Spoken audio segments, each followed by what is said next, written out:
Okay then, Miriam, so we take a look at these two swings now. The left hand one was your before, and as we said, you can see your right hand, being your dominant arm, hanging down from your shoulders really nicely in a very, very good position. The problem is, with your shoulders being kind of leveler or more level than we want to, your left arm now, because it has to sit on the golf club higher than your right arm, we can see your left arm now sort of curving and bending around your torso there, putting your left hand grip in what we call a weak position.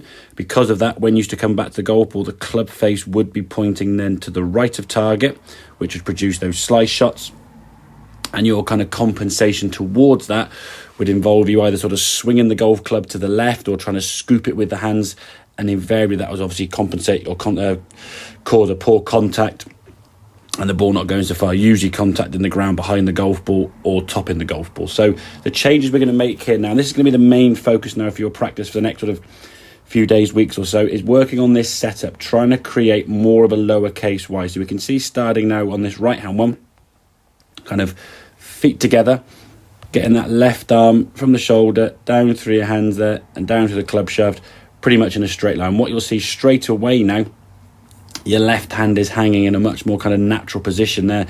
You can see the sort of V that your thumb and forefinger make there in your left hand, pointing up towards your right shoulder. We can see the two knuckles, your logo on the glove there, much more clear.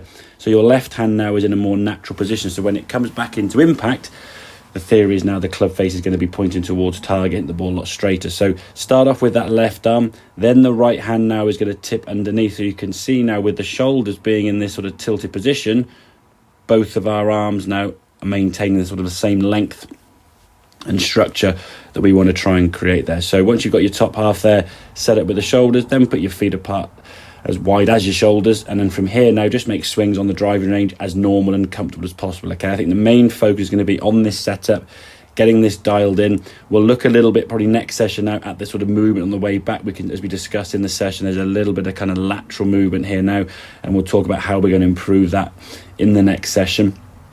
But for the meantime now, just focus on that setup, just really sort of practice to the point where you can't not get this good setup with that lowercase y, that better grip, and just general better setup with a bit more space for your arms to swing. So work on that dress position, get practicing, and as I say, next session we'll move forward into sort of the swing, into the takeaway, and get that body moving better in the backswing. So I hope that all makes sense. Any questions, please feel free to give me a shout, and I'll see you next session. Cheers.